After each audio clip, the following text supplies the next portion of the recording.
चलिए students, next question देखते हैं। कह रहा है how does the resistance of a wire depends upon its radius. तो बच्चों मैंने आपको पहले ही बताया रेजिस्टेंस रेडियस पे कैसा डिपेंड करता है, ध्यान से चेक करिए बच्चों। रेजिस्टेंस जो होता है वो रेडियस के स्क्वायर के इन्वर्सली प्रोपोर्शनल होता है ना। ये मैंने आपको क्लास में फॉर्मूला पढ़ाया हुआ है, एक मैंने आपको याद कराया होगा बच्चों, याद होगा आपको क्या, कि कोई वायर है उसका रेडियस सपोज R1 था, कितना R1, ये रेडियस इसका R1 था और इसको चेंज करके रेडियस R2 कर दिया। ओके, ये इस तरीके से। तो इसका रेजिस्टेंस अगर कैपिटल R1 है और इस वायर का रेजिस्टेंस अगर कैपिटल R2 है, तो आपको मैंने याद कराया था formula R1 by R2 is equals to R2 का स्क्वायर, स्मॉल r क्या है, रेडियस है ना, अपॉन R1 का स्क्वायर। तो resistance is inversely proportional to radius का स्क्वायर। ओके, ये बात मैंने आपको पहले ही बताई थी, लेकिन अभी एक बार फिर से एग्जाम में देखो कैसे करेंगे। एग्जाम में इस तरीके से करेंगे बच्चों, resistance is inversely proportional to the square of the radius. कैसे दिखाओगे, यहाँ पे देखो बच्चों, R इज इक्वल्स टू क्या होता था, रो L अपॉन ए। ठीक, अब ध्यान दो बच्चों, कोई वायर आपने लिया, वायर की लेंथ उतनी ही है, ठीक, बस इसके रेडियस में चेंज कर रहे हैं। तो रेडियस में चेंज करोगे तो क्रॉस सेक्शन एरिया चेंज होगा, क्योंकि इसका क्रॉस सेक्शन एरिया क्या है, पाई आर स्क्वायर होता है ना, पाई आर स्क्वायर, जहां पर आर क्या है, इसकी रेडियस है। मैं आपको अच्छी तरीके से दिखाऊं तो ऐसे दिखाई पड़ेगा, ये देखिए इस तरीके से देखिए सॉरी, ये बच्चों देखिए ये इस तरीके से रेडियस इसका दिखाई पड़ेगा, है ना। ठीक, तो भाई इसका एरिया किस पे डिपेंड कर रहा है, इसका क्रॉस सेक्शन एरिया रेडियस पे डिपेंड कर रहा है। तो बस कुछ मत करो, अब इसका जो क्रॉस सेक्शन एरिया है ये क्या है, सर्कल है, और सर्कल का एरिया क्या होता है बताइए, ये सर्कल का एरिया क्या होता है, pi R square, pi small R square. तो ये बात सभी बच्चों को मेरे ख्याल से पता होगी। ठीक, तो capital A is equals to क्या हो जाएगा, पाई आर स्क्वायर। अब ध्यान दो बच्चों, क्या करेंगे, यहाँ पे आ जाओ, आर, आर क्या इसका रेजिस्टेंस है, ठीक, तो R is equals to rho, okay, L upon A की जगह क्या रखेंगे, ए का मतलब cross section area, pi R square रखोगे, भाई ए की वैल्यू कितनी, पाई आर स्क्वायर। अब ध्यान सुनो बच्चों, आर इज इक्वल्स टू, अब आपको पता है लेंथ यहाँ पर कांस्टेंट है, लेंथ फिक्स कर दी है, ठीक है भाई, वायर की लेंथ हम फिक्स करके समझ लो, लंबाई उसकी फिक्स है और रेडियस में चेंज कर रहे हैं, तो हमें रेजिस्टेंस कैपिटल आर का रिलेशन स्मॉल आर रेडियस के साथ निकालना है। ठीक, तो लेंथ भी एक तरीके से फिक्स हो गई, रो तो फिक्स रहता ही है ना, रजिस्टिविटी फिक्स है, पाई भी एक कांस्टेंट है, ये भी कांस्टेंट, ये भी, तो जो कांस्टेंट होते हैं उनको हम हटा देते हैं, तो ये एक दो तीन, तीन कांस्टेंट, इसको हम हटाकर प्रोपोर्शनल का साइन लगाएंगे। ध्यान से सुनो बच्चों, ठीक, ये देखिए, ये R is inversely proportional to, और यहाँ कुछ नहीं बचेगा, और न्यूमरेटर में तो वन अपॉन में ये स्मॉल आर का square as it is copy कर देंगे, दिख रहा है।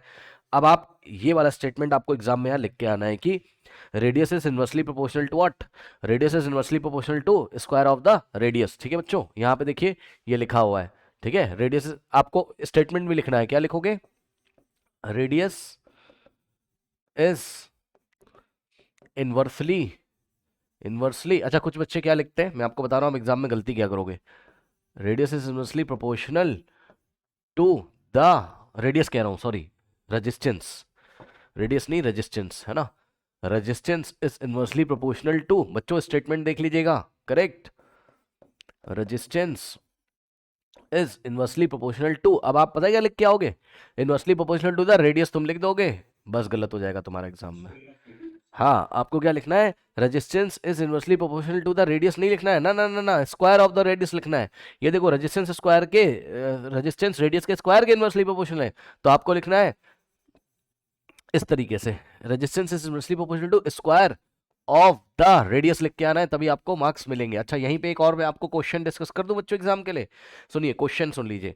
रेडियस देखो बच्चों, पहले क्वेश्चन ध्यान सुन लेना, रेडियस को अगर डबल कर देगा एग्जाम में, रेडियस को डबल कर देगा यानी कि 2 टाइम्स, रेडियस को उसने डबल कर दिया, अगर 2 टाइम कर दिया तो 2 का स्क्वायर कर दो, कितना होता है 4, 4 का रेसिप्रोकल कर दो, क्योंकि इनवर्स रिलेशन है। ठीक, तो रेडियस को अगर डबल कर दिया, डबल मतलब 2 टाइम कर दिया, तो 2 का स्क्वायर कितना होता है 4, 4 का रेसिप्रोकल कितना होता है 1/4, तो रेजिस्टेंस 1/4 हो जाएगा, समझे।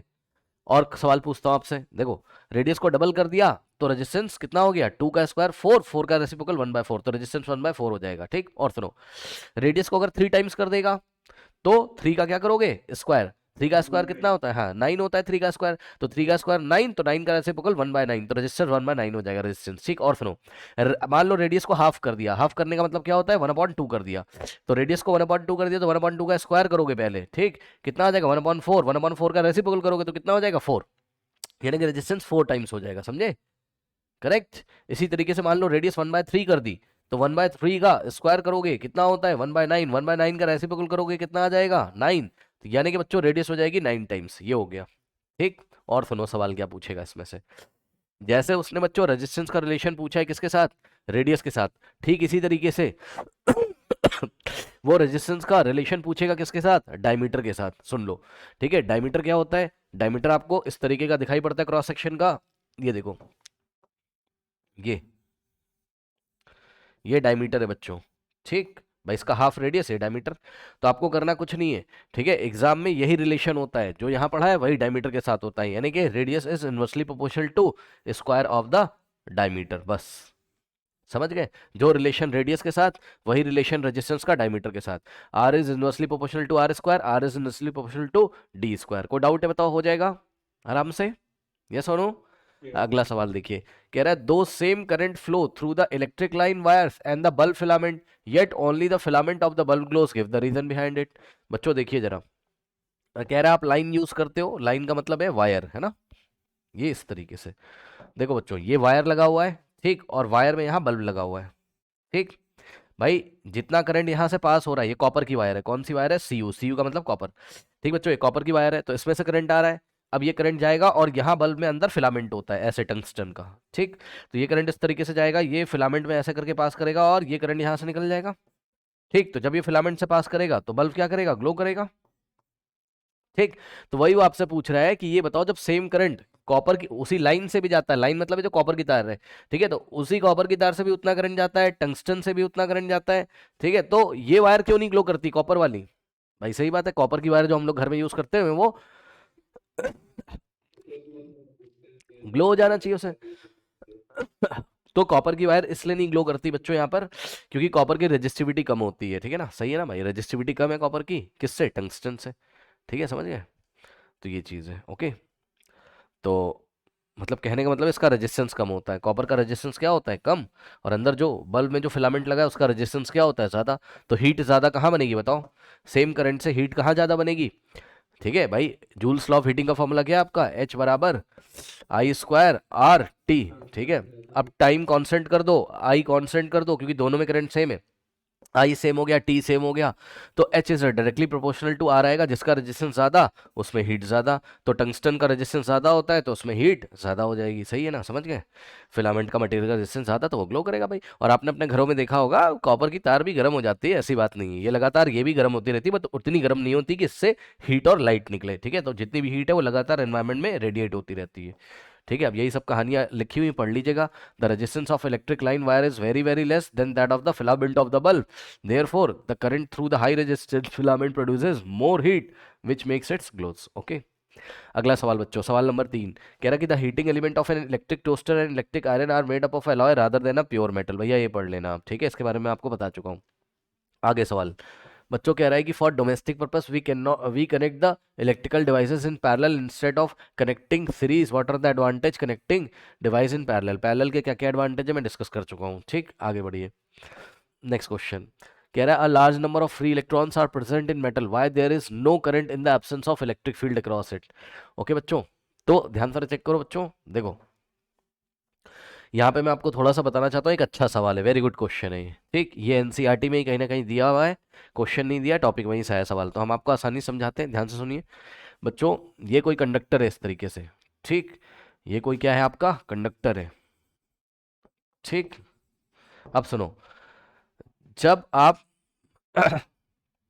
जब आपने इसके क्रॉस बैटरी नहीं लगाई है, तो बैटरी ना लगा के आप समझ जाना आपने पोटेंशियल डिफरेंस नहीं लगाया है। बैटरी नहीं लगाई है का मतलब है क्या, पोटेंशियल डिफरेंस नहीं लगाया है, ठीक।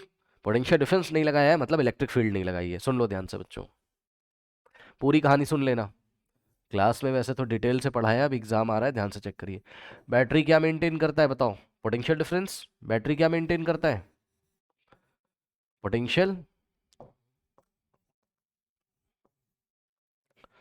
और याद रखिएगा, जब भी पोटेंशियल डिफरेंस आता है कहीं पे तो इलेक्ट्रिक फील्ड क्रिएट होती है। Potential difference creates potential different, इसी प्रोसेस में याद करिएगा, potential difference creates electric field, ठीक। और सुनो, electric field can exert force on charge particle, ठीक। इलेक्ट्रिक फील्ड कैन, या कैन नहीं, electric field exerts, electric field exerts force on the charged particle, on the charged particle। ठीक, ये चीज होती है। अब जिनको इलेक्ट्रिक फील्ड नहीं पता है तो थोड़ा सा मैं आपको समझा देता हूँ ताकि आपको एक क्वेश्चन समझ में आ जाए। बच्चों देखिए, जैसे कि कोई चार्ज रखा है, प्लस प्लस चार्ज है, प्लस क्यू चार्ज है, ठीक। तो आपने नाइन्थ क्लास में पढ़ा है कि मास अपने चारों तरफ क्या बनाता है, ग्रेविटेशनल फील्ड। जैसे मास अपने चारों तरफ क्या बनाता है, ग्रेविटेशनल फील्ड। भाई अर्थ का ग्रेविटेशनल फील्ड है ना, तो अर्थ के ग्रेविटेशनल फील्ड में अगर कोई दूसरा मास आता है, ये देखिए इसके पास मास है, ये अर्थ के ग्रेविटेशनल फील्ड में, ठीक है, तो जैसे इसको छोड़ते हो अर्थ इसको अट्रैक्ट कर लेती है, यानी ग्रेविटेशनल फील्ड एक तरीके का फोर्स लगाती है, किसके ऊपर, मास के ऊपर, ठीक। तो ग्रेविटेशनल फील्ड को बनाने के लिए मास जिम्मेदार है, और ग्रेविटेशनल फील्ड फोर्स भी मास के ऊपर लगाती है। ठीक इसी तरीके से अगर कोई चार्ज पार्टिकल है तो चार्ज के कारण क्या बनता है, इलेक्ट्रिक फील्ड, और इलेक्ट्रिक फील्ड दूसरे चार्ज पे फोर्स लगाती है। बस खत्म कहानी, सुन लो ध्यान से, ठीक। ये प्लस क्यू चार्ज है, ये अपने चारों तरफ ऐसे इलेक्ट्रिक फील्ड बनाएगा, ठीक। अब इस इलेक्ट्रिक फील्ड में अगर बाहर से कोई दूसरा पार्टिकल आ गया, चार्ज पार्टिकल, ठीक है, मान लो बाहर से आ गया क्या, प्लस क्यू चार्ज, ठीक। प्लस क्यू चार्ज अगर बाहर से आ गया तो ये फील्ड क्या करेगी, इसको रिपल्शन, रिपल करेगी। तो देखा, ये वाले चार्ज ने जो इलेक्ट्रिक फील्ड बनाई थी, ये इस चार्ज को रिपेल करेगा, ऐसे बाहर धक्का मारेगा, जब ये अंदर आ रहा होगा तो इसको ऐसे फोर्स लगाएगा, ठीक।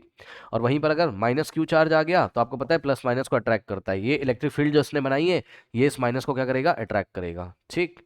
ओके, यानी कि मोटी मोटी बात ये है, ध्यान से चेक करेंगे बच्चों, मोटी मोटी बात ये है कि यहाँ पर हमेशा याद रखिएगा, ये अगर प्लस है चार्जेस यहाँ पर, ठीक, ओके। और यहाँ हमेशा याद रखना, जो इलेक्ट्रिक फील्ड बनती है प्लस से माइनस की तरफ बनती है, कहाँ से कहाँ बनती है, प्लस से माइनस की तरफ बनती है, ठीक। तो ये प्लस है और यहाँ मान लो माइनस है, तो ये हो गई इलेक्ट्रिक फील्ड की डायरेक्शन, ये देखिए, प्लस से माइनस की तरफ, हमेशा याद रखिएगा इलेक्ट्रिक फील्ड प्लस से माइनस की तरफ बनती है, ये इलेक्ट्रिक फील्ड बन गई, ठीक।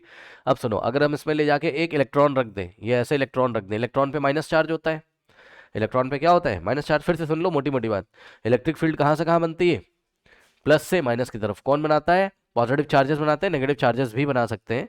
पॉजिटिव चार्जेस बाहर की तरफ बनाते हैं और नेगेटिव चार्जेस होते हैं तो वो अंदर की तरफ बनाते हैं इलेक्ट्रिक फील्ड को, ऐसे। ये कोई माइनस चार्ज है तो अंदर, इसकी इलेक्ट्रिक फील्ड की डायरेक्शन कैसे होगी, अंदर। और प्लस चार्ज है तो इलेक्ट्रिक फील्ड की डायरेक्शन कैसे, बाहर। तो यानी कि यहाँ प्लस चार्जेस रखे हैं और यहाँ क्या है, माइनस चार्जेस, तो इलेक्ट्रिक फील्ड प्लस से माइनस की तरफ बन जाएगी, ठीक है, बन गई। अब मोटी मोटी बात बस यही है इस क्वेश्चन के लिए कि इलेक्ट्रिक फील्ड प्लस से माइनस बनती, बस खेल खत्म, और कुछ नहीं। अब सुनो ध्यान से, अब इलेक्ट्रिक फील्ड में अगर आप एक इलेक्ट्रॉन ले जाके रख दोगे, ये इलेक्ट्रॉन आपने रख दिया, इलेक्ट्रॉन पे होता है माइनस, अब बताओ माइनस किधर खींचेगा, माइनस माइनस की तरफ जाएगा या प्लस की तरफ अट्रैक्ट होगा, किधर जाएगा बताइए, प्लस की तरफ जाएगा, ठीक। तो ये जो इलेक्ट्रॉन है, क्योंकि इलेक्ट्रॉन में माइनस होता है तो उसको प्लस वाला अट्रैक्ट करेगा, तो ये इलेक्ट्रॉन इधर भागेगा प्लस की तरफ, यानी कि जिस डायरेक्शन में इलेक्ट्रिक फील्ड है उसके ऑपोजिट डायरेक्शन में इलेक्ट्रॉन चलने लगेंगे। सुन लिया ध्यान से, जिस डायरेक्शन में इलेक्ट्रिक फील्ड है उसके ऑपोजिट डायरेक्शन में इलेक्ट्रॉन चलने लगेंगे, और इलेक्ट्रॉन का चलना क्या कहलाता है, इलेक्ट्रिक करंट। इलेक्ट्रॉन जिधर चलते हैं उसके ऑपोजिट डायरेक्शन में कन्वेंशनल करंट फ्लो करता है।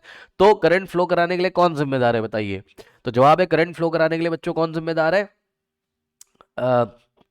इलेक्ट्रिक फील्ड का लगना। हाँ, इलेक्ट्रॉन तो जिम्मेदार है, लेकिन इलेक्ट्रॉन जब चलेगा तभी इलेक्ट्रिक करंट फ्लो करेगा, इलेक्ट्रॉन को चलाने के लिए कौन जिम्मेदार है, इलेक्ट्रिक फील्ड। सुन लिया ध्यान से, ठीक है। तो बैटरी क्या क्रिएट करेगी, पोटेंशियल डिफरेंस, और पोटेंशियल डिफरेंस क्या क्रिएट करेगा, इलेक्ट्रिक फील्ड, और इलेक्ट्रिक फील्ड क्या करेगी, चार्जेस, यानी कि इलेक्ट्रॉन पर क्या लगाएगी, चार्ज पार्टिकल का मतलब हो गया मेरा इलेक्ट्रॉन्स, इलेक्ट्रॉन पे फोर्स लगाएगी कौन, इलेक्ट्रिक फील्ड, और इलेक्ट्रॉन्स चलने लगेंगे। इस तरीके से करंट यहाँ पर बनता है। अब आ जाइए, तो बच्चों ध्यान से चेक करो, हमारा सवाल क्या था, कह रहा large number of free electrons are present in the metal, ठीक। ये मेटल है और मेटल के अंदर बहुत सारे इलेक्ट्रॉन्स प्रेजेंट रहते हैं, हाँ भाई। तो ये कोई इलेक्ट्रॉन है, ये कोई इलेक्ट्रॉन है, ये कोई इलेक्ट्रॉन है, ये कोई इलेक्ट्रॉन है। अब ध्यान दे students, at room temperature, at at room temperature, room temperature पे बच्चों, ठीक, रूम टेम्परेचर कितना होता है, लगभग 27 डिग्री सेल्सियस, ठीक है। तो 27 डिग्री सेल्सियस पे ये इलेक्ट्रॉन रैंडम मोशन करते रहते हैं इधर उधर, ये उधर भाग रहा है, ये इधर भाग रहा है, ये इधर भाग रहा है, ये इधर भाग रहा है, ये इधर भाग रहा है, ठीक। तो ये सब रैंडम मोशन करते रहते हैं, जिससे कि इसकी एवरेज वेलोसिटी कितनी आ जाती है, जीरो। भाई सबकी वेलोसिटी वेक्टर क्वांटिटी आपको पता है, सभी अलग अलग डायरेक्शंस में है, तो जब हम नेट एवरेज वेलोसिटी निकालते हैं तो जीरो आता है, ठीक। तो नेट एवरेज वेलोसिटी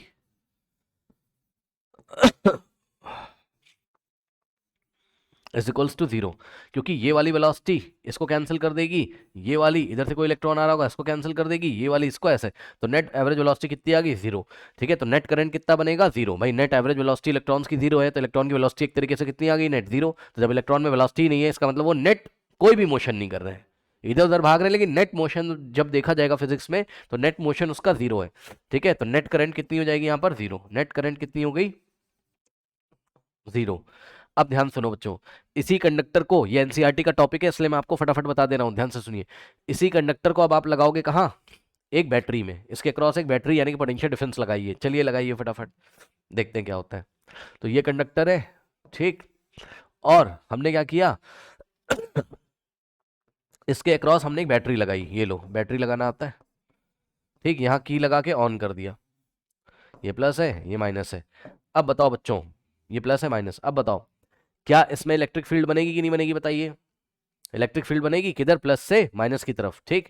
तो यहां पर एक रीजन बन जाएगा इलेक्ट्रिक फील्ड का, मैं बना के दिखा देता हूं, प्लस से माइनस की तरफ, ये ऐसे इलेक्ट्रिक फील्ड बन गई, लो लेफ्ट में प्लस है बैटरी का, इधर माइनस है, तो प्लस से माइनस की तरफ, ये लीजिए ए, ये लीजिए ए, ये ग्रीन कलर से ये क्या बन गई आपकी, इलेक्ट्रिक फील्ड बन गई। अब बताओ इलेक्ट्रिक फील्ड क्या करती है बच्चों, फोर्स लगाती है, किसके ऊपर फोर्स लगाती है, फ्री इलेक्ट्रॉन्स के ऊपर। यदि कहीं पे इलेक्ट्रॉन इसको मिल जाएंगे चार्ज पार्टिकल, तो चार्ज पार्टिकल भाई बैठे तो हुए थे इसके अंदर जो रैंडम मोशन कर रहे थे, अब पहले ये इधर उधर अपने मन का मोशन कर रहे थे, रूम टेम्परेचर पे इसको जो जो हीट एनर्जी मिल रही थी उसकी वजह से कैनेटिक मोशन इधर उधर, उसकी वजह से रैंडम मोशन इधर उधर कर रहे थे, अपनी कैनेटिक एनर्जी को उन्होंने बढ़ा लिया था, हीट लेके इधर उधर मोशन कर रहे थे, लेकिन नेट एवरेज वेलोसिटी जीरो थी, नेट करंट जीरो था। जैसे ही इलेक्ट्रिक फील्ड आई, ठीक है, जैसे ही electric field I, electric field ने सभी को बोला चलो एक डायरेक्शन में, और किस डायरेक्शन में चलेंगे बच्चों, ये जाएंगे किधर, प्लस की तरफ, ठीक। तो ये सारे इलेक्ट्रॉन इधर प्लस की तरफ, यानी कि इलेक्ट्रिक फील्ड ऐसे तो इलेक्ट्रॉन ऐसे मोशन करेंगे, इलेक्ट्रिक फील्ड ऐसे तो इलेक्ट्रॉन ऐसे मोशन करेंगे, सभी इलेक्ट्रॉन बच्चों एक साथ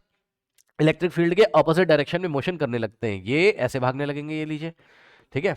अब बताओ इलेक्ट्रिक करंट सॉरी इलेक्ट्रॉन्स ऐसे मोशन करने लगेंगे तो कन्वेंशनल करंट कैसे जाएगा, ऐसे जाएगा कि नहीं जाएगा, इलेक्ट्रॉन के ऑपोजिट डायरेक्शन में। अब आप चेक कर लो, यही तो पढ़ाया था कि करंट यहां से आ रहा है ऐसे, देखो प्लस आई, ये लो, ठीक। तो ये देखो ये ऐसे ही तो आ रहा है और ये ऐसे चला जाएगा, तो इस तरीके से इलेक्ट्रिक करंट तभी फ्लो करेगा जब आप बैटरी लगाओ, क्योंकि बैटरी लगाने से पोटेंशियल डिफरेंस क्रिएट होता है, पोटेंशियल डिफरेंस क्रिएट होने का मतलब इलेक्ट्रिक फील्ड क्रिएट होती है, और इलेक्ट्रिक फील्ड क्या करता है, चार्ज पार्टिकल पे फोर्स लगाता है। कोई डाउट है बताइए, हाँ। तो ये, तो बस यही है, ठीक है।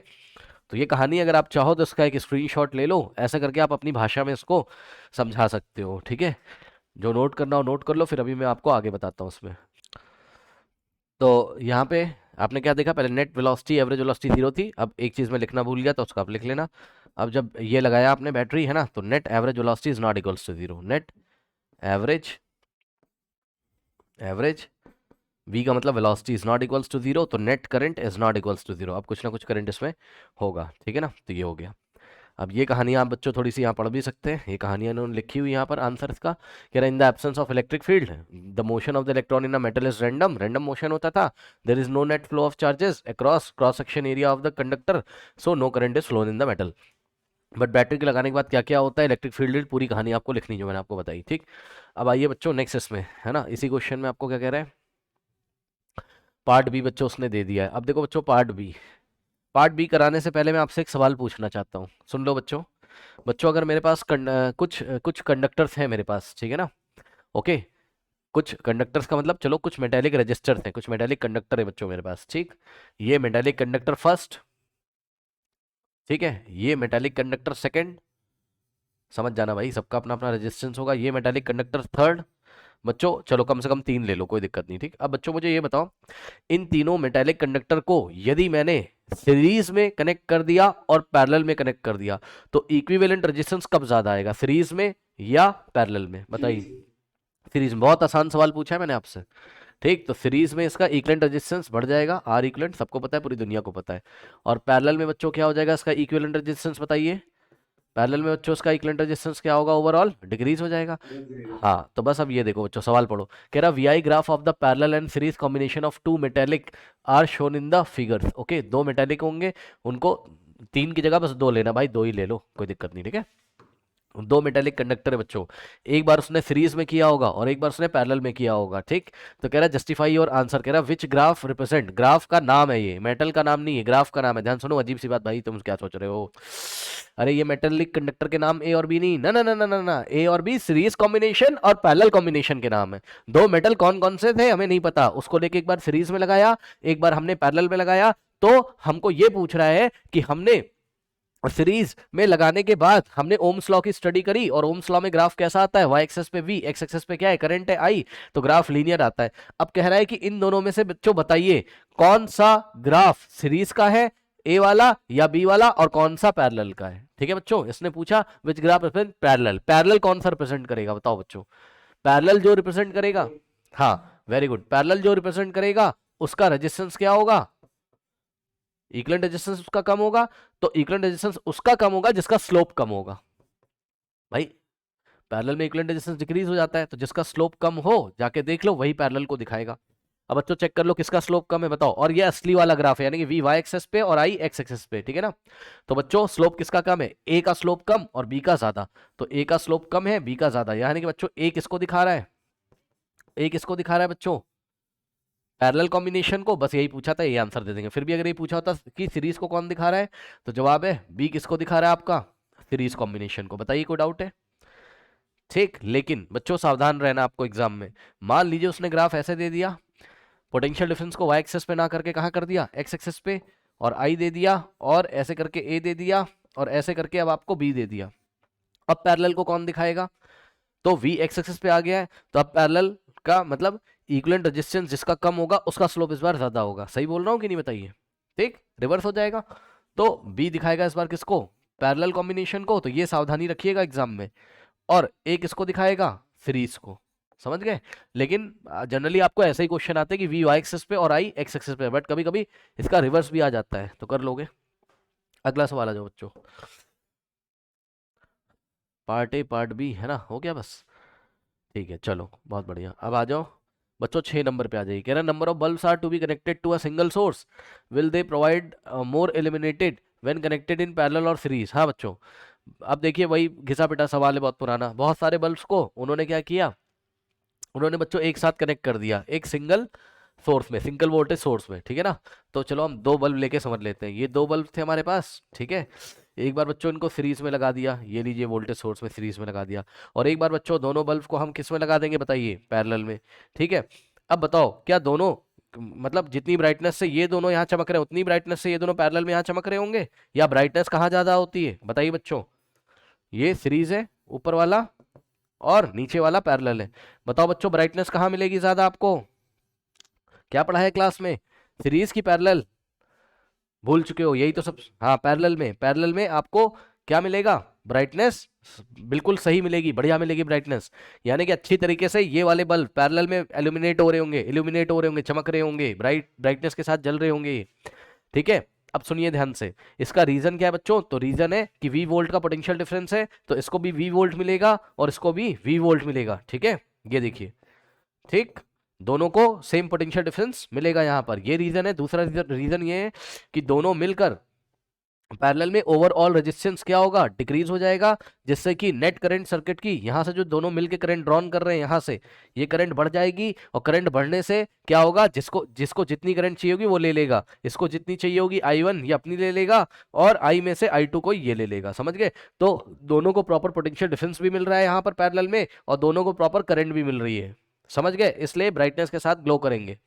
यहां पर क्या प्रॉब्लम है, सीरीज में V वोल्ट का पोटेंशियल डिफरेंस लगाया, तो bulb V1, bulb first bulb को कितना मिलेगा, V1 का पोटेंशियल डिफरेंस, और सेकंड को कितना मिलेगा, V2 का, तो पोटेंशियल डिवाइड हो गया, जिससे कि इन दोनों को प्रॉपर, मान लो ये 220 वोल्ट का लगाया, तो 110 इसको मिला अगर दोनों के रेजिस्टेंस सेम है, और 110 वोल्ट इसको मिल गया। अब बताओ, कंपनी ने बोला था कि इन दोनों को तो तुम्हें कितना देना चाहिए 220, लेकिन 110 यहां ड्रॉप हुआ, बचा हुआ इसको मिल गया, ठीक। तो दोनों को सीरीज में एक तो पोटेंशियल डिफरेंस बढ़िया मिलेगा नहीं, बस यही मेन कारण ही है, दोनों को पोटेंशियल डिफरेंस नहीं मिलेगा सेम, करंट सेम होगी बात अलग है, ठीक है ना। और करंट जो भी होगी सेम, वो भी बहुत अच्छी करंट नहीं होगी, क्यों, क्योंकि सीरीज में ओवरऑल रेजिस्टेंस क्या होगा, बढ़ जाएगा, तो ओवरऑल करंट क्या हो जाएगा यहाँ पर, डिक्रीज हो जाएगा, तो भैया बहुत कम करंट आएगी, जो इसमें से जाएगी, ना तो करंट प्रॉपर मिल पा रही ना वोल्टेज। तो मोटी मोटी बात ध्यान से सुनो, पैरेलल में क्या फायदा होता है, तो पैरेलल में प्रॉपर करंट भी मिलती है और प्रॉपर वोल्टेज भी मिलती है, ठीक। इसलिए वो पावर को बहुत अच्छी तरीके से दिखाते हैं, क्योंकि पावर का फॉर्मूला आपने पढ़ा है, P बराबर V इंटू आई हो जाएगा यहाँ पर, ठीक। लेकिन सीरीज में यदि आप पावर का फॉर्मूला लगाओ P बराबर V इंटू आई, ठीक, तो ना तो उनको प्रॉपर वोल्टेज मिलती सीरीज में दोनों को, और ना तो प्रॉपर करंट मिलती है, समझ गए होगे, ठीक। तो इसलिए आपको अगर अच्छी ब्राइटनेस चाहिए तो आप कैसे लगाएंगे, पैरेलल में लगाएंगे, ठीक। अब कुछ कहानियां हैं लिखी हुई हैं, अगर आप चाहें तो पढ़ सकते हैं, ठीक। कह रहा the bulb will provide more illuminated when connected in parallel as each bulb will get the required voltage or the current there and their illumination will be added, okay. So in case of the bulb connected in series, they will not get the required voltage and may not required voltage and current भी लिख सकते हो आप, ठीक है, and may not glow। उसके बाद क्या सवाल पूछा, give reason justify your answer and also list two advantages of this arrangement। तो ये रीजन इन्होंने पूछे थे भैया, तो रीजन हमने बता दिए, ठीक है, ओके। और उसके बाद क्या है, टू एडवांटेज बताने किसके, पैरेलल के। तो पैरेलल के टू एडवांटेज बता दो, इतने सारे बताएं, सबके स्विच अलग अलग होते हैं, ठीक है। और पैरेलल में अगर एक डिवाइस खराब हो गई तो बाकी सारे अच्छे से वर्क करती है, और पैरेलल में वो वही सब कहानियां हैं कि पोटेंशियल डिफरेंस सेम होता है, ओवरऑल रेजिस्टेंस डिक्रीज हो जाता है, करंट बढ़ जाता है, वही सब लिखना है, ठीक। अब सुनो आगे कुछ बात लिखी, इनकी बात पढ़ लो। कह रहा the bulb should be connected in parallel because each bulb will show its maximum power और द टोटल रेजिस्टेंस डिक्रीजेस, वही सब बातें हैं, ठीक है। अगला, अच्छा एडवांटेज ये लिखा, हाँ रीजन ये दिया हुआ है भैया, लो रीजन ये दिया हुआ है, आप पढ़ लेना इसको, वही जो पढ़ाया मैंने वही लिखा है यहाँ। एडवांटेजेस आपको पता है क्या क्या एडवांटेज है, voltage across each device is same and it can take current as per its resistance, जिसका जितना रेजिस्टेंस है पैरेलल में उसके हिसाब से वो करंट वहां से ड्रॉन कर सकता है, वोल्टेज सबके क्रॉस सेम होती है, ओके।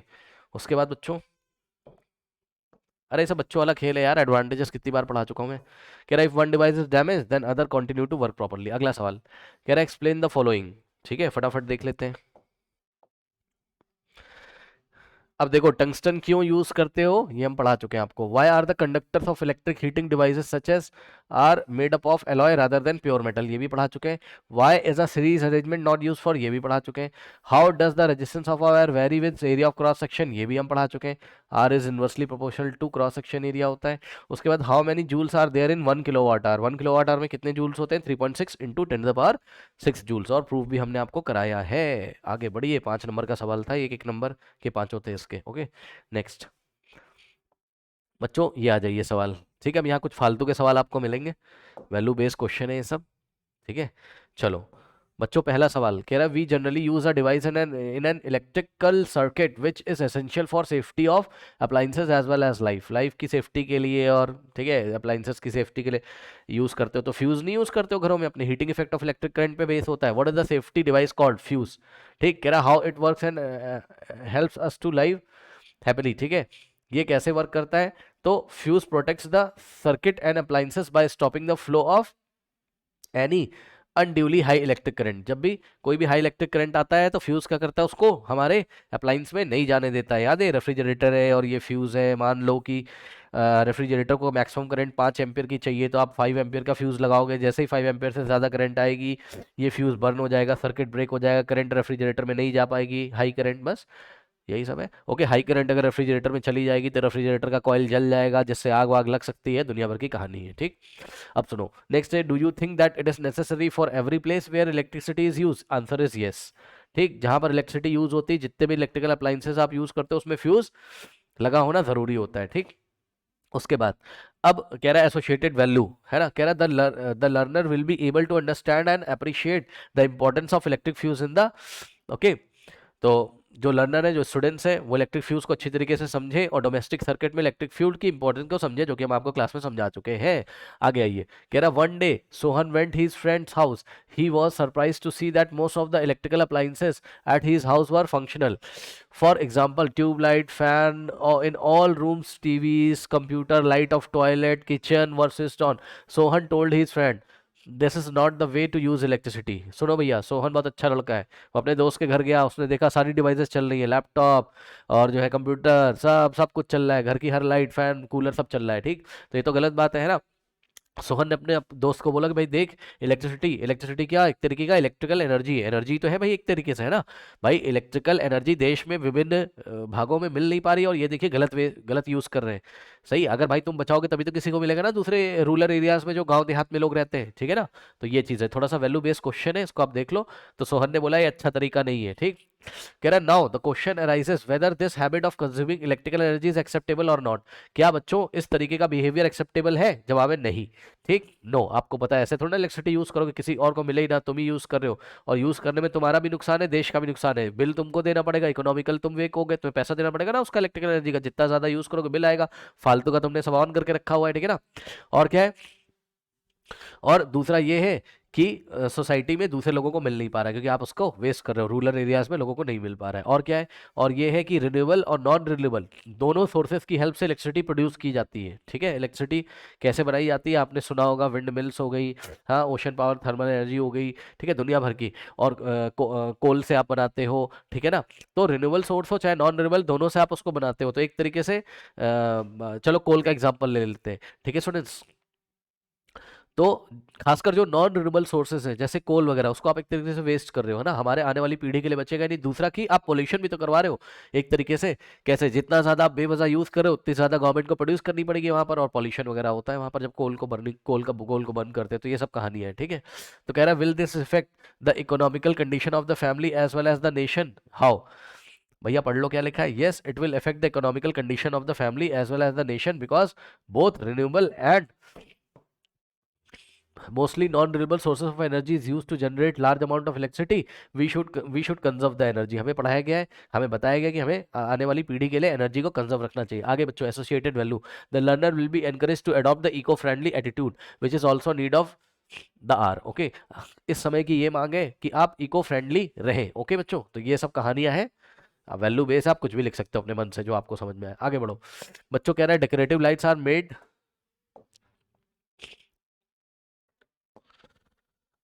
ये सब फालतू क्वेश्चन है, बस मैं आपको दिखा रहा हूँ कैसे कैसे क्वेश्चन पूछे गए हैं। कह रहा है decorative lights are made using many bulbs of low power and all are connected in series and parallel combination. if we want to connect two bulbs to the same battery, then an obvious way to connect this in series. At home, if your appliances are connected in parallel with each other, this means they will get full main voltage and you can turn on your TV without turning your microwave. Each appliance has its own connection between the live and neutral.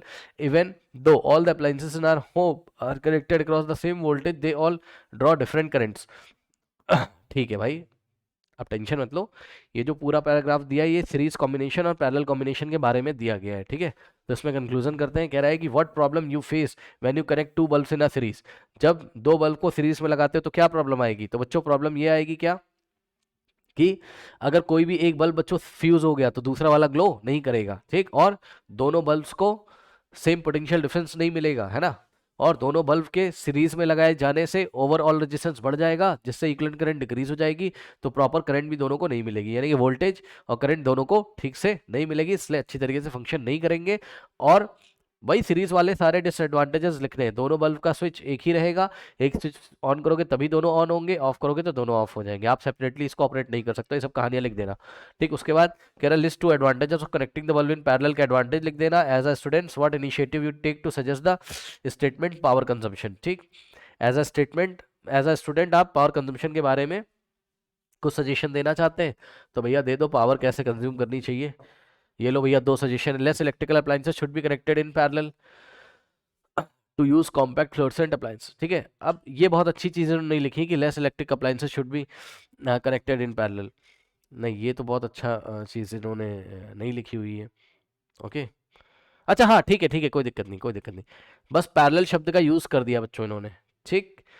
Electrical appliances को हम कैसे connect करते हैं? Parallel में। और कह रहे हैं लेस इलेक्ट्रिकल अप्लायंसेस कनेक्ट करने। अरे भैया ठीक है, उनका कहने का मतलब है लेस इलेक्ट्रिकल अप्लायंसेस यूज़ करो आप डेली, जिससे पावर कंजम्पशन कम करो आप, समझ रहे हो। और लोगों को भी तो पावर मिलना चाहिए, आप ही ले लोगे सारा एनर्जी। उसके बाद to use compact fluorescent appliances, okay. मतलब कॉम्पैक्ट फ्लोरेसेंट अप्लायंसेस का मतलब बच्चों आपने देखा होगा पहले इनकैंडेसेंट बल्ब आते थे, वो बहुत ज़्यादा एनर्जी कंज्यूम करते हैं। तो हमने क्या बनाया, हमने एलईडी वगैरह आजकल बनाई हुई है, आपने देखा फ्लुओरेसेंट है ना, एलईडी बनाई, लाइट एमिटिंग डायोड वगैरह, जो कि इलेक्ट्रिसिटी कम कंज्यूम करते हैं। तो ऐसे इलेक्ट्रिकल डिवाइसेस डेवलप करनी चाहिए जो पावर कंजम्पशन जिसका कम हो और एफिशिएंसी उसकी ज़्यादा हो। एफिशिएंसी ज़्यादा होने का मतलब क्या है, इनपुट कम ले, मतलब एफिशिएंसी क्या होती है, एफिशिएंसी, हाँ, ये ईटा से दिखाता है एफिशिएंसी को, output upon input, output upon input, ठीक। तो कम से कम इनपुट में ज़्यादा से ज़्यादा आउटपुट आपको मिलना चाहिए, ठीक। मतलब ऐसी इलेक्ट्रिकल डिवाइसेस बनाओ, ऐसी इंजीनियरिंग डेवलप करो कि कम से कम इलेक्ट्रिकल एनर्जी में अच्छा आपको आउटपुट मिलना चाहिए, मशीन अच्छी तरीके से वर्क करके आपको देनी चाहिए, ठीक है भाई। फालतू के सवाल है, अगला सवाल आ जाओ बच्चों। कह रहा Kritika observe that the tubelights, ठीक है। अब सुनो भाई, ये कहानी आप पढ़ लेना। कृतिका अपने स्कूल के कॉरिडोर में थी तो उसने देखा कि ट्यूबलाइट वगैरह जल रही है, ठीक है। गई प्रिंसिपल के पास, शिकायत कर दी कि भैया देखो कॉरिडोर में जो है ट्यूबलाइट्स बेवजह जल रही है, ठीक। तो question number 1, Kritika help in a way to reduce the air pollution, how, क्या कृतिका ने एयर पोल्यूशन को रिड्यूस करने में हेल्प करी? हाँ। क्यों? अब वो स्कूल के कॉरिडोर की जब ट्यूबलाइट्स बंद करवा देगी तो भाई इलेक्ट्रिसिटी कम कंज्यूम होगी एक तरीके से। ऐसे बहुत सारी कृतिकाज हो, अगर सोचो पूरे नेशन में बहुत सारे बच्चे अगर ऐसा ही करें तो कितनी ज़्यादा इलेक्ट्रिसिटी बचेगी। और इलेक्ट्रिसिटी बचेगी तो जो कोल से जो कोल और कोक से इलेक्ट्रिसिटी जनरेट करती गवर्नमेंट, वहाँ उसे एयर पोल्यूशन ही तो होता है भाई, है ना। तो एयर पोल्यूशन रिड्यूस होगा ऑब्वियसली, ठीक है। तो ये आप कहानी पढ़ लेना। क्या लिखा है, पावर और electricity production involves burning of fossil fuels, ठीक है, जैसे कि कोल एंड पेट्रोलियम, ये सब, ठीक है। तो electricity save is a fuel save, less fuel burn means less air pollution, okay. Next सवाल, Kritika was appreciated by the teachers and the principal for portraying which values, okay. तो बच्चों करेज है कृतिका में, ठीक है, अप्रिशिएशन, आपको उसको अप्रिशिएट करना चाहिए, and protection of the environment की भावना उसके मन में है। आगे बढ़ो, कह रहा Kritika was appreciated by the teachers and the, इसी का ये आंसर है, इसी का आंसर है। उसके बाद how can the consumption of electricity be reduce in the school, तो स्कूल में कंजम्पशन इलेक्ट्रिसिटी का कैसे रिड्यूस हो सकता है? तो ये सब बच्चे, आप क्लास से बाहर जा रहे हो, लाइट वाइट बंद कर दो, ठीक है ना। तो ये सब कहानी आपको लिखनी है यहाँ पर। कह रहे student should turn off the light while going out the other classrooms, they should not waste the water as involve the, okay, आपको अपने स्कूल का पानी वानी वेस्ट नहीं करना चाहिए, क्योंकि जो पानी की मशीनें होती है वो भी कहीं ना कहीं किससे चलती है, इलेक्ट्रिसिटी से, ओके। चलो आगे बढ़ो, अगला सवाल बच्चों। इस क्वेश्चन में आ जाइए बच्चों, फटाफट देखते हैं, ओके। कह रहा explain how we connect an ammeter and the voltmeter in a circuit while performing experiment for studying the dependence of the current, है ना, एंड ऑन द वोल्टेज, ठीक है। तो वोल्टेज को बढ़ाते जाते हो, डायरेक्टली प्रोपोर्शनल वोल्टेज होता है किसके, करंट के, है ना। ओम्स लॉ को बताने के लिए आप वोल्ट मीटर एमीटर को कैसे लगाते हो? तो भैया वोल्ट मीटर को लगाते हैं पैरेलल में, एमीटर को लगाते हैं सीरीज में, लगा के दिखा दीजिए। ये एमीटर देखो किसी रेजिस्टेंस में सीरीज में लगा है, करंट यहाँ से आ रही है, ऐसे एरो, हायर पोटेंशियल से लोअर पोटेंशियल, ये रहा आपका वोल्ट मीटर, ये रेजिस्टेंस है, यहाँ से करंट आ रही है, ये हायर पोटेंशियल लोअर पोटेंशियल, ये वोल्ट मीटर देखो रेजिस्टेंस के साथ पैरेलल में लगा हुआ है। बच्चों वाला खेल था ये। तो अब अगला सवाल देखो बच्चों, इस सवाल को देखिए, कह रहा है ammeter has the range from 0 to 3 ampere, ठीक। तो एक एमीटर बना लीजिए, ये देखिए ये एमीटर की स्केल है, ठीक। ये 0 है, ये 1 एम्पियर है यहाँ, और यहाँ पे 2 एम्पियर है, और यहाँ कहीं बच्चों 3 एम्पियर है मान लो, ठीक। उसके बाद कह रहा है कि and these are 30 divisions on the scale, and these are 30 divisions on the scale, ठीक है। Calculate the least count of the ammeter, least count की क्लास मैंने बहुत डिटेल में ली हुई बच्चों। लीस्ट काउंट क्या होता है बच्चों बताइए, लीस्ट काउंट क्या होता है बच्चों बताइए। लीस्ट काउंट का मतलब होता है कि वो कोई भी इलेक्ट्रिकल इंस्ट्रूमेंट जितनी कम से कम वैल्यू, जितनी मिनिमम वैल्यू को मेजर कर सकता है, वही उसका लीस्ट काउंट है। अब देखो बच्चों, टोटल डिवीजन कितने हैं इस पे, एमीटर पे, यहाँ पे देखिए टोटल 3 डिवीजन है, ओके।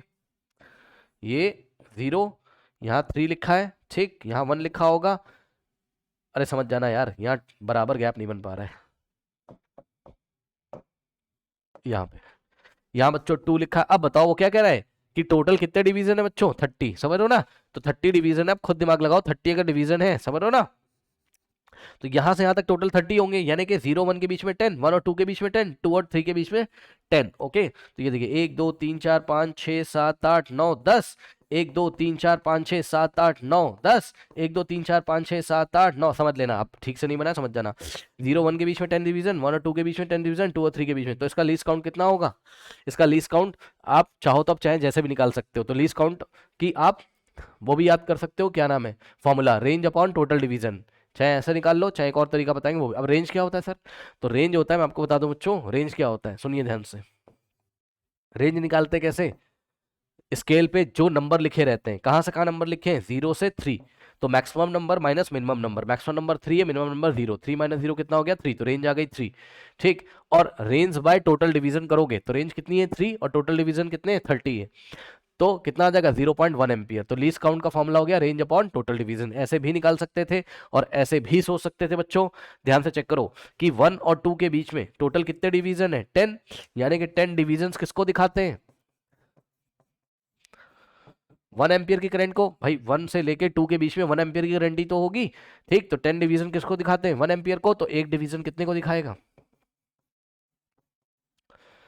एक डिवीजन कितने को दिखाएगा 1/10, यानी कि कितने को दिखाएगा 0.1 एम्पियर को। बट आप इसी फॉर्मूले से करोगे रेंज अपॉन टोटल डिवीजन से, समझ गए? तो इसका लीस्ट काउंट कितना है 0.1 एम्पियर, यानी कि ये एक सेक्शन कितना है इसका छोटा वाला 0.1 एम्पियर।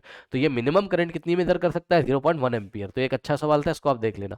ये फॉर्मूला नोट कर लीजिए बच्चों कॉपी में, लीस्ट काउंट का formula range upon total division. Okay, ठीक है, चलो अगला सवाल देखते हैं बच्चों। कह रहा वोल्ट मीटर है ना, there are total 20 division between 0 and 0.5 volt. ठीक है बच्चों, चलो रेंज निकालो। रेंज क्या बताया था बच्चों, 0 और 0.5 है, maximum value minus minimum value.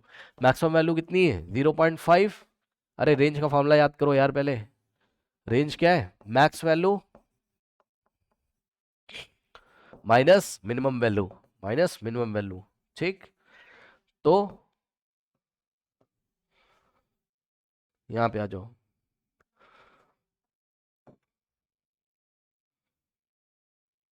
ये 0 है और मैक्सिमम कितना है 0.5 वोल्ट है। ठीक, तो ये maximum value minus minimum value. ठीक, तो मैक्सिमम वैल्यू कितना है बच्चों 0.5 वोल्ट, माइनस मिनिमम वैल्यू कितना है 0 वोल्ट, आंसर कितना आएगा 0.5 वोल्ट। ठीक, भाई 0.5 माइनस 0 0.5। ठीक, तो ये आ गया रेंज। उसके बाद टोटल डिविजन्स कितने हैं 20 है। ठीक, तो लीस्ट काउंट कैसे निकालोगे, least count is equals to range divided by total division, total total divisions. Okay, लगा लीजिए। तो रेंज कितनी बच्चों 0.5 वोल्ट्स, और टोटल डिवीजन कितने 20 है, सॉल्व कर लोगे। ठीक, नाउ यहाँ से पॉइंट हटा दोगे, यहाँ 0 आ जाएगा, कितना आ जाएगा 5/200। ओके, अब देखो बच्चों 5 का 5 और 5 चौके 20 और ये 0, तो 1/40 आ गया। 1/40 को कैसे सॉल्व करोगे, इसको ऐसे लिख सकते हो 1/40 को क्या लिखोगे 4 × 10। अब ध्यान दो 1/4 कितना होता है 0.25, और अपॉन में सुन लो 1/4 कितना होता है 0.25, और अपॉन में क्या बचा ये वाला 10 बचा, तो अपॉन में 10। अब 10 की हेल्प से ये डेसिमल 1 प्लेस लेफ्ट में जाएगा, तो कितना आ जाएगा 0.025 क्या वोल्ट्स, ये लीजिए। तो लीस्ट काउंट कितना आ गया बच्चों 0.025 वोल्ट्स। मैं चाहता हूं ये दोनों क्वेश्चन आप लोग अपनी कॉपी में करें, बहुत इंपॉर्टेंट क्वेश्चन है दोनों, कर लीजिए। चलिए स्टूडेंट्स, कर लिया होगा आप लोगों ने, बढ़ते हैं नेक्स्ट क्वेश्चन की तरफ। ओके, नो, ये हो गया आपका। ठीक है स्टूडेंट्स, बच्चों इस क्वेश्चन में आ जाइए फटाफट भाई, यहाँ आ जाइए बच्चों। कह रहा है कि to verify ohm's law student draw the drew graph between electric current and potential. Y axis पे पोटेंशियल डिफरेंस है, एक्स एक्सेस पे करंट है मिली एम्पियर में। ठीक है, अब सुनो, कह रहा है कि क्या कह रहा है ये, from the graph calculate the current by side. हाँ, कैलकुलेट द करंट, अरे भाई इसमें तो कोई रीडिंग नहीं दी है। अच्छा हाँ ठीक है, calculate the current by side, I am very sorry. कौन सी साइड से करंट को दिखाओगे बच्चों, अब एक बार बताओ, ये एक ट्रायंगल इन्होंने बना दिया है। ठीक, तो कौन सी साइड से करंट को दिखाओगे, बीसी साइड से, क्योंकि no no I am very sorry, AC side से। अरे भाई चेक करो ना बेटा, एसी के करस्पॉन्ड, एसी किसके पैरेलल है, करंट के। याद आया, कुछ भूल चुके हो लग रहा है। ये वाली साइड क्या है, एक्स एक्सेस के पैरेलल है, और एक्स एक्सेस किसको दिखा रहा है करंट, तो एसी किसको दिखाएगा करंट को। और ये वाली जो साइड है ये किसके पैरेलल है, वोल्टेज के, तो यानी कि बीसी किसको दिखाएगा, वोल्टेज को या पोटेंशियल डिफरेंस को। आया कि नहीं आया बताइए। तो from the graph we calculate the current by the side, current किसको दिखाएगा, कौन सी साइड करंट को दिखाएगी, AC, and the potential difference decided by the side BC, BC किसको दिखाएगा, पोटेंशियल डिफरेंस को। आया कि नहीं आया बताइए। बताइए। अब from the graph we calculated the resistance. बच्चों रेजिस्टेंस कैसे निकालोगे बताओ, रेजिस्टेंस कैसे निकालते हैं, स्लोप निकाल के। और स्लोप कैसे निकालते थे, परपेंडिकुलर अपॉन बेस से, यानी कि BC upon AC. BC by AC इसका क्या है, स्लोप है। बट उसने हमसे, अच्छा अब बोलेगा सर निकाल के दिखाओ, भाई हम कैसे निकाल के दिखा दें, आपको रीडिंग नहीं दी है ना, यहाँ से परपेंडिकुलर डालोगे कोई नंबर नहीं मिल रहा है, यहाँ से परपेंडिकुलर डाल रहे हो कोई नंबर नहीं मिल रहा है, यहाँ से परपेंडिकुलर डाल रहे हो कोई नंबर नहीं मिला मिलता। तो हम क्या करते, मान लो यहाँ 4 होता है यहाँ 2 होता, तो 4 माइनस 2 करते तो बीसी का लेंथ कितना आ जाता, 2। और यहाँ मान लो क्या मिलता, 6 मिली एम्पियर, और यहाँ मिलता 4। ठीक, तो 6 माइनस 4 करते तो एसी का लेंथ कितना आ जाता, 2 मिली एम्पियर। ठीक, तो हम रेजिस्टेंस निकाल लेते कैसे, आर बराबर वी अपॉन आई से। ठीक, तो वी ये रहा, वी कितना 2 वोल्ट्स। ठीक, और करंट कितना रहा 2 क्या मिली एम्पियर, तो 2 इंटू 10⁻³ एम्पियर हो जाता है ये, समझे ना, ये 2 है ना, लेकिन 2 नीचे यूनिट पढ़ो क्या लिखा है, मिली एम्पियर। तो 2 मिली एम्पियर को हम एम्पियर में करते हैं 10⁻³ से मल्टीप्लाई करके, 10⁻³ ऊपर चला जाता है, 2 से 2 कट जाता है, 10⁻³ ऊपर जाके 10⁻³ हो जाता ओम, 10⁻³ ओम का मतलब 1000 ओम, इसका आंसर आ जाता, लेकिन अभी नहीं आएगा। बस मैंने आपको बता दिया, न्यूमेरिकल वैल्यू देगा तो स्लोप निकालने के लिए आपको पूछेगा, अभी बस इतना पूछा, from the graph we conclude the resistance by slope, slope निकाल के हम इसका रेजिस्टेंस फाइंड कर सकते हैं। कर लोगे, आसान है। ठीक, चलो अगला सवाल। बच्चों ये सवाल देखिए, कह रहा है to verify ohm's law circuit diagram as drawn by the student, कह रहा है what do K L M N. अरे यार बच्चों का क्या गेम देते हैं ये लोग, फालतू का सवाल है ये, सवाल तो पूछेगा भी नहीं, बेइज्जती हो जाएगी भाई। देखो बताओ बच्चों, के किसको दिखा रहा है, रियोस्टेट को या वेरिएबल रेजिस्टेंस को। इसका काम क्या होता है, to regulate the current by keeping the voltage source constant. Okay, उसके बाद के क्या है, के क्या है बच्चों, वोल्ट मीटर है, की नहीं है, के फॉर की मत लिख देना। के इस रेजिस्टेंस के पैरेलल लगा हुआ है तो भैया ये वोल्ट मीटर है, तो के क्या हो गया, वोल्ट मीटर। एन क्या है, क्या है बच्चों, एन प्लग की है, वो भी कैसी है, क्लोज्ड की, और ब्रैकेट में क्लोज नहीं लिखोगे मार्क्स नहीं मिलेगा, ये इन्होंने नहीं लिखा हुआ है, एन क्या है, की है क्लोज्ड, या प्लग की आप लिख सकते हो क्लोज्ड। बच्चों एम क्या है, ये देखिए सीरीज में लगा हुआ है तो एमीटर है, एम क्या है, एमीटर, खत्म खेल। अगला सवाल।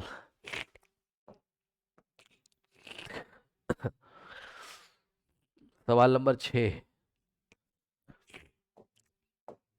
अच्छा सवाल है बच्चों, थोड़ा ध्यान लगाइएगा इसमें प्लीज, वेरी गुड सवाल है ये बच्चों, ये वाला क्वेश्चन वेरी गुड क्वेश्चन। कह रहा है the current flowing through a conductor and the potential difference across its ends as per the reading of ammeter. बच्चों ये रहा एमीटर, मिली एम्पियर में करंट दे रहा है, और ये रहा तुम्हारा वोल्ट मीटर, वोल्ट में दे रहा है। बच्चों आंखें खोल लेना, एग्जाम में यूनिट नहीं देखोगे गलत हो जाएगा सवाल तुम्हारा। करंट किस में मेजर कर रहा है, मिली एम्पियर में, और ये वोल्ट मीटर का डायल है, और ये क्या वोल्टेज को मेजर कर रहा है किसमें, वोल्ट्स में। अब क्या कह रहा है, कह रहा है बच्चों की the resistance of the conductor, जिस भी कंडक्टर का करंट नापा और जिस भी करंट कंडक्टर का वोल्टेज नापा हुआ है उसके क्रॉस पोटेंशियल डिफरेंस, तो बताओ उसकी रेजिस्टेंस कितनी होगी। बच्चों रेजिस्टेंस कैसे निकालते थे, आइए आपको निकाल के दिखाते हैं बच्चों। आर बराबर बच्चों वी अपॉन आई, बच्चों जाके रीडिंग देख लीजिए, वी की रीडिंग यहां से देखोगे बच्चों, ध्यान से चेक करो इसकी सुई कहां पर है। अच्छा एक और बड़ी मजेदार चीज है, रीडिंग भी लिखी हुई है भैया नीचे, 5.8 वोल्ट, ये सुई 6 पे दिखाई पड़ रही, लेकिन एक्चुअल में ये सुई मिसप्रिंट है थोड़ा सा, ये यहां पर है। मैं आपको एक चीज दिखाऊं, सुनो, सुन लो भाई सुन लो, बच्चों ध्यान से चेक करो, 0 से 1 के बीच में, या आप इसका लीस्ट काउंट निकाल सकते हो। लीस्ट काउंट इसका कैसे निकालोगे बताओ, वोल्ट मीटर का किसका निकालने जा रहे हैं, वोल्ट मीटर का लीस्ट काउंट निकालने जा रहे हैं। लीस्ट काउंट क्या फॉर्मूला था लीस्ट काउंट का, बोलिए, range upon total division, range bye total division students. ठीक, तो बच्चों रेंज क्या होता है, maximum number minus minimum number. अब मिनिमम नंबर कितना है यहाँ 0, और मैक्सिमम कितना है 10, तो मैक्स माइनस मिनिमम, मैक्सिमम 10 हो गया, मिनिमम हो गया 0, 10 माइनस 0 अपॉन टोटल डिवीजन कितने, 40, 40 नहीं सॉरी 40 नहीं भाई, 40 नहीं, आराम से लल्ला, यहाँ से यहाँ तक 5 डिवीजन है 0 से 1 के बीच में, तो 5 5 10 5 15 5 20 5 25 5 30 35 40 45 50, तो टोटल डिवीजन कितने हो गए बच्चों 50, तो 10 बाय कितना आ जाएगा 50, 0 से 0 1/5 कितना होता है 0.2, क्या यूनिट क्या लिखी वोल्ट्स, तो 0.2 वोल्ट्स। तो बच्चों इसका लीस्ट काउंट हो गया 0.2 वोल्ट्स, यानी कि इसका एक डिवीजन कितने को दिखा रहा है, 0.2 वोल्ट्स को, सही है। यानी कि बच्चों सुई घूम के अगर यहाँ आ गई एक डिवीजन पे, ये छोटे वाले पे, तो ये एक सेक्शन इसका 0.2 वोल्ट को बता रहा है। ठीक है भैया, बहुत बढ़िया बात है। अब इसकी जो सुई है वो पता है कहाँ है, ये 6 पे नहीं है एक्चुअल में, ये यहाँ है।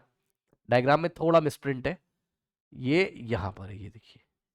ठीक, तो ये अगर यहाँ पर है तो बच्चों 0 से लेके 5 तक तो हो गया 5 वोल्ट, सही है। और प्लस कितने स्मॉल डिवीजन है 5 के बाद, 1 2 3 4, तो एक स्मॉल डिवीजन में कितना है 0.2, तो 4 स्मॉल डिवीजन में 4 इंटू 0.2, तो कितना आ जाएगा 5 वोल्ट, तो यहां से हो गया। और 4 इंटू 0.2 यानी कि 0.8 वोल्ट यहां से हो गया, टोटल हो गया 5.8 वोल्ट। इसलिए इन्होंने यहाँ क्या लिखा है 5.8 वोल्ट। लेकिन क्वेश्चन पेपर में बच्चों आपको अच्छे से प्रिंट होके आएगा, यहाँ तो प्रिंट नहीं, अच्छे से सुन लो ध्यान से, क्वेश्चन पेपर में नीचे रीडिंग नहीं देगा, आपको रीडिंग खुद निकालनी है। सुई उसकी जो होगी उसको देखना कहाँ पे रुकी हुई है, लीस्ट काउंट निकाल के जैसे सवाल कराया वैसे करके उसकी रीडिंग आपको लेनी पड़ेगी। ठीक, तो रीडिंग हो गई वोल्ट मीटर की कितनी, 5.8 वोल्ट। इसी तरीके से एमीटर की रीडिंग कितनी हो जाएगी बच्चों, ध्यान से चेक करिए जरा। अब एमीटर का लीस्ट काउंट निकालो, आ जाओ।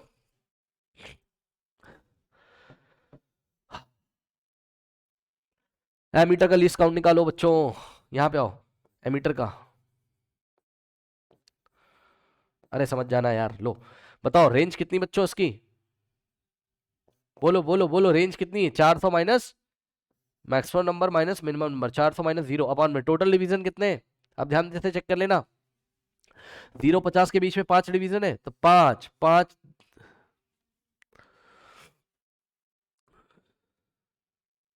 यहाँ पे देखो, 5 5 10, 5 15, 5 20, 5 25, 30, 35, 40, तो नीचे आएगा 40। तो कितना हो गया 400/40, 400 माइनस 0, 400/40 कितना होता है 400/40, 0 से 0 गया, 4 का 4 10, तो 10 क्या milli ampere, unit milli ampere है, तो 10 मिली एम्पियर, यानी कि एक डिवीजन किसको दिखा रहा है 10 मिली एम्पियर को, तो इसका लीस्ट काउंट कितना है 10 मिली एम्पियर। समझ गए, 10 मिली एम्पियर।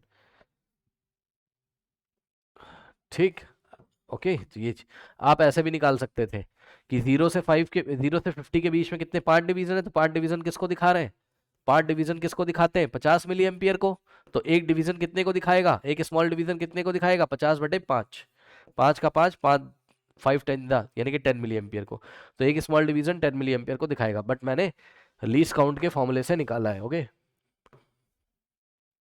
तो अब इसकी रीडिंग लो। रीडिंग कैसे लोगे, ये सुई रुकी हुई है ए यहां पे आके, ठीक, तो 250 तक तो यहां हो गया, 250 मिली एम्पियर यहां हो गया, और प्लस अब 250 के बाद एक स्मॉल डिवीजन 2 3 4 फोर्थ पे रुकी हुई है, तो 4 इंटू क्या होगा, एक स्मॉल डिवीजन 10 को दिखाता है, तो 4 स्मॉल डिवीजन कितने को दिखाएंगे 4 इंटू 10, तो कितना होगा 250, और 4 10 40, तो 250 प्लस 40 290 मिली एम्पियर, इसलिए रीडिंग कितनी लिखी हुई 250 290 मिली एम्पियर। अब इसका रेजिस्टेंस निकालोगे तो आर बराबर वी अपॉन आई, वी कितना है 5.8, 5.8 वोल्ट। और सुनो करंट कितनी आ रही है, रीडिंग आपको एग्जाम में लेनी पड़ेगी, रीडिंग कितनी आ रही है 290 मिली एम्पियर, यानी कि 290 मिली एम्पियर को किसमें चेंज करोगे एम्पियर में, तो 290 को 10⁻³ से मल्टीप्लाई करोगे तभी तो करंट किसमें आएगा एम्पियर में। अब सुनो ये 10⁻³ ऊपर जाएगा, तो यहाँ से आ जाएगा कितना 5.8 इंटू में 10⁻³ ऊपर जाके पॉजिटिव हो जाएगा, नीचे बचा 290, सही है। यहाँ से पॉइंट उड़ा दो, यहाँ 0 बढ़ा दो, अब इसको सॉल्व करना है, तो आर बराबर ऊपर बचेगा 58 और इनटू में 1000, 10⁻³ का मतलब क्या होता है 10⁻³ का मतलब 1000, और अपॉन में 2900, 2900 है, 2 0 से 2 0 कट जाएगा, 29 1 जा 29 एंड 29 2 जा कितना हो जाएगा 58। ओके, 2 इंटू 10 20, तो रेजिस्टेंस हो गया भैया इसका 20 ओम, ये लो।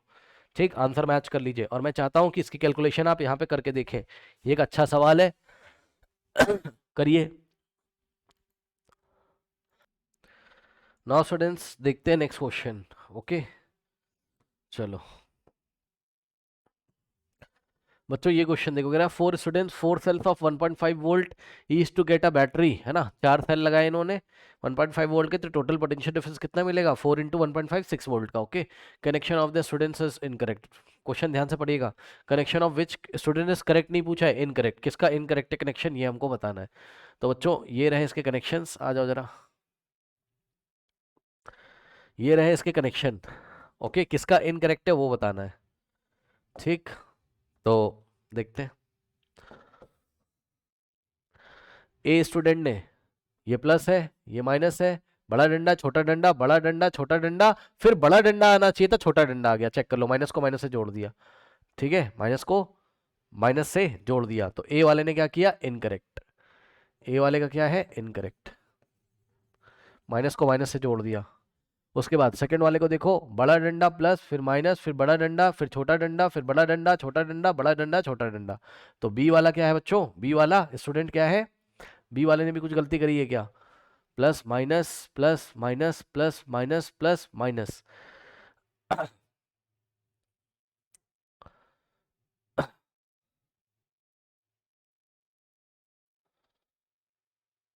बड़े बी वाले ने तो कोई गलती नहीं करी बच्चों।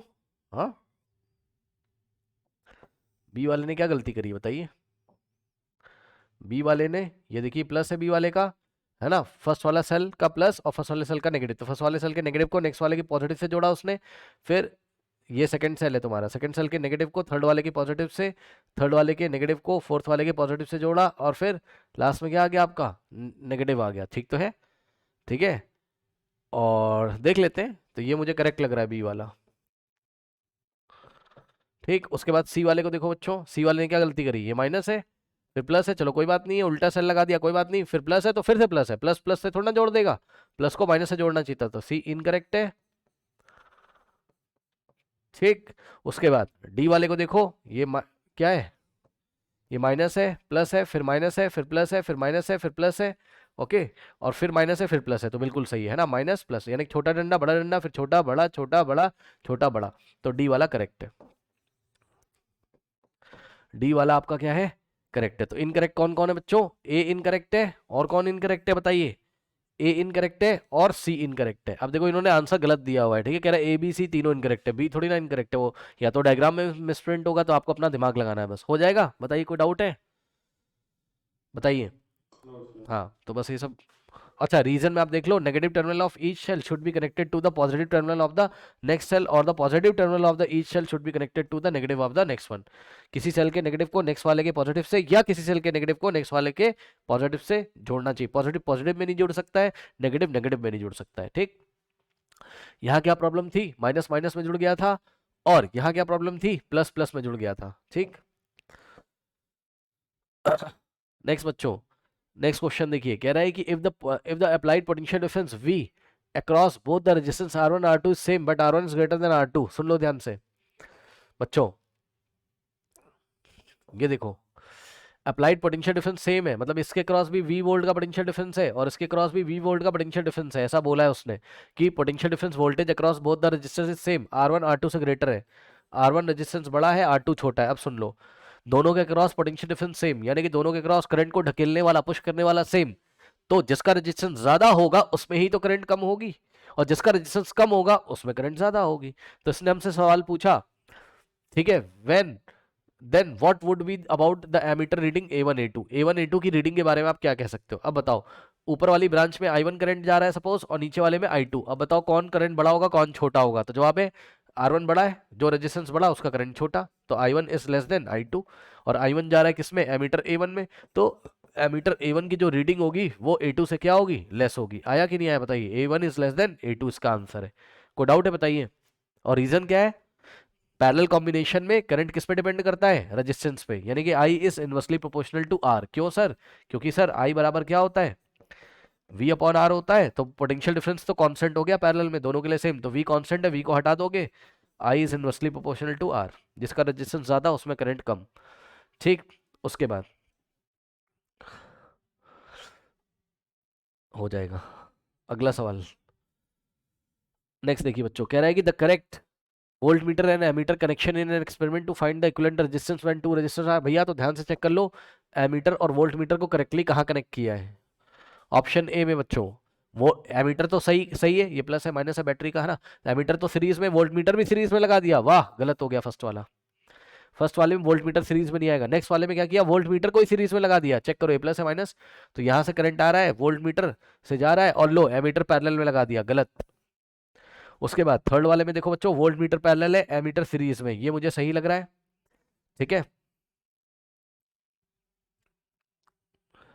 अच्छा, हाँ जरा बताइए बच्चों, ये देखिए वोल्ट मीटर पैरेलल में है और एमीटर सीरीज, बताओ गलती क्या है इसमें, कोई बता देगा तो मैं जान जाऊंगा, बहुत ध्यान से चेक करो डायग्राम, क्या गलती है इसमें। सर सीरीज में पोटेंशियल डिफरेंस अलग अलग होता है तो R2 का भी अलग होगा पोटेंशियल डिफरेंस। नहीं नहीं, ये कोई अच्छा सवाल, तो ये कोई अच्छी बात थोड़ी ना बताई आपने। अरे भाई आपने क्या किया, आपने R1 के क्रॉस पोटेंशियल डिफरेंस मेजर करने के लिए वोल्ट मीटर लगा दिया, क्या ही गलती हो गई बताओ।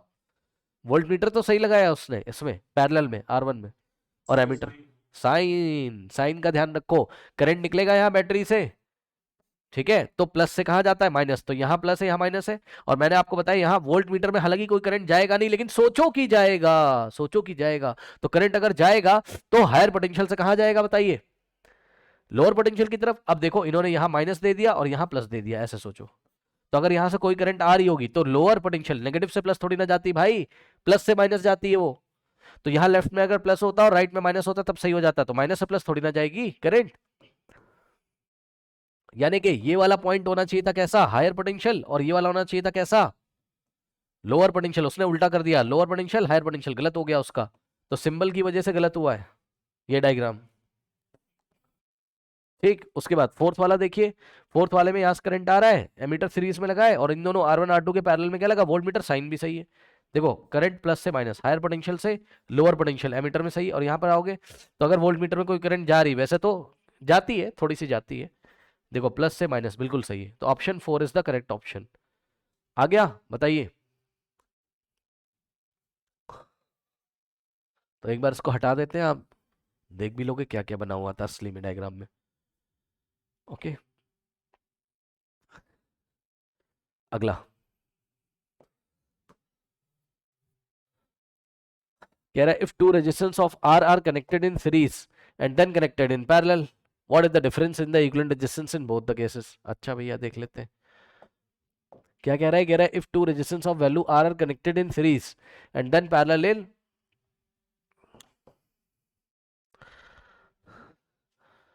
And then in parallel, what is the difference in the equivalent resistance. हाँ ये अच्छा सवाल है, सुन लो क्वेश्चन जरा ध्यान से पढ़ लेना, उसने पूछा what is the difference in equivalent resistance in both the cases, यानी कि बोथ द केसेस में पहले इक्विवेलेंट रेजिस्टेंस निकालो और फिर डिफरेंस बता दो, मतलब समझो, सबसे पहले सीरीज में लगाओगे ये आर ओम का और ये आर ओम को सीरीज में लगाया, अब सीरीज में लगाया तो इनका कॉम्बिनेशन कितना आ गया, आर एस का मतलब इक्विवेलेंट रेजिस्टेंस क्या हो जाएगा, आर प्लस आर, कितना आ जाएगा 2R, फिर इन दोनों को पैरेलल में लगा दो, लो ठीक, तो जैसे ही आप आर और आर को पैरेलल में लगाओगे तो आर पी का मतलब इक्विवेलेंट रेजिस्टेंस इन पैरेलल कितना हो जाएगा, R/2, डायरेक्ट कर लोगे ना, सेम है रेजिस्टेंस, R/N वाला फॉर्मूला लगेगा, R बाय और N क्या है, नंबर ऑफ रेजिस्टर 2R/2। अब बताओ कौन सा बड़ा कौन सा ज्यादा, सीरीज वाला बड़ा और ये छोटा, अब डिफरेंस निकालोगे दोनों का, तो डिफरेंस में क्या करेंगे, बड़े वाले में से छोटे वाले को माइनस कर देंगे, तो डिफरेंस कैसे निकालेंगे, डिफरेंस किसका निकालना है, equivalent resistance in both the cases, तो सीरीज में इक्विवेलेंट रेजिस्टेंस कितना था, RS, और पैरेलल में कितना था, RP, बड़े वाले में से छोटे वाले को माइनस कर देंगे, RS कितना है 2R, और माइनस RP कितना है R/2। अब इसको तो सॉल्व कर लोगे भाई, हाँ नहीं आता है, 2 2 4, 4R माइनस क्या हो जाएगा, R/2, लो अब बताओ 4R माइनस R कितना होता है, 3R/2 ओम्स, ओके, तो ये इसका आंसर है करेक्ट। तो आप लोग एक काम करिए, इसको बच्चों अपनी कॉपी में करिए, फटाफट कर लीजिए स्टूडेंट्स फटाफट। नाउ स्टूडेंट्स करते हैं next question, okay next question में आ जाइए।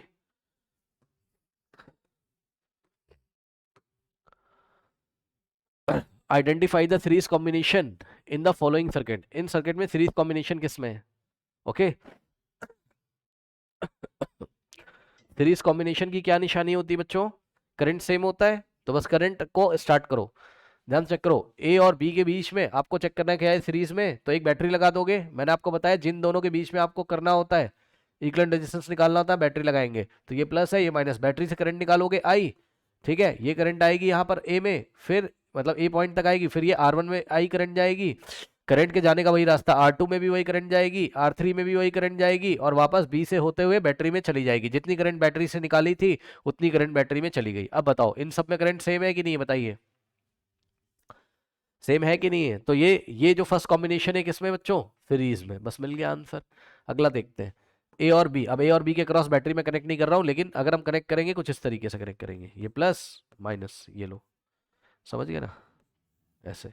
तो करंट निकालोगे प्लस की तरफ से, ए में जाएगा, अब R1 में गया आई करंट, यहां से आई निकाला था ना, आई करंट बैटरी से आई, अब ये वाले जंक्शन पे डिवाइड हो जाएगा, इधर जाएगा कितना I1 और नीचे जाएगा कितना I2। लो भैया दोनों में करंट अलग अलग, तो ये हो गया पैरेलल कॉम्बिनेशन, ये दोनों एक दूसरे के साथ हो गए पैरेलल। और फिर यहाँ पे देखिए I2, तो R3 में I2 करंट जा रहा है, R4 में भी कितना जाएगा I2, यानी कि R3 R4 किस में, सीरीज में, लेकिन इन दोनों सीरीज का R2 के साथ क्या है, पैरेलल है। ऊपर से I1 करंट आएगी यहाँ तक और नीचे से I2 आएगी, यहाँ पे ऐड होके I1 प्लस I2 वापस बैटरी में I करंट चली जाएगी। तो ये आंसर हो नहीं सकता क्योंकि हमें प्योरली सीरीज वाला सिलेक्ट करना था। अब यहाँ पे देखो, यहाँ बैटरी लगाओगे इस तरीके से, यहाँ प्लस है ना, यहाँ माइनस, यहाँ से करंट आएगी, यहाँ डिवाइड हो जाएगी, ऊपर जाएगी I1, ऊपर नीचे गई I2, फिर से ये वाला और ये वाला, क्योंकि ये I1 तो यहाँ पे भी I1, देखो I1 और यहाँ I1, इसमें भी I1, ये दोनों सीरीज में, ये दोनों आपस में सीरीज में, क्योंकि I2 I2, बट इसका कॉम्बिनेशन इसके साथ पैरेलल में, हमें प्योरली सीरीज सिलेक्ट करना था। तो option first is the correct option. Okay, option first is the correct option. कहा गया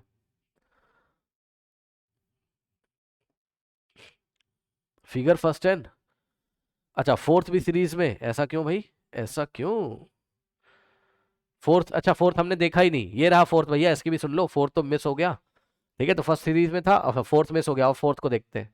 फोर्थ भी ऑप्शन दिया हुआ था, मैंने देखा नहीं, फोर्थ को देखो कैसे, ए है बी है, ध्यान देना ध्यान देना ध्यान देना, ए में हमने क्या लगाया बच्चों, ए और बी के क्रॉस बैटरी लगाओ भाई, लगाओ लगाओ यार लगाओ, लो ये बड़ा डंडा, ये छोटा सेल लगा लो भाई, सेल लगा लो, प्लस माइनस, यहां से करंट चलेगा आई, ठीक।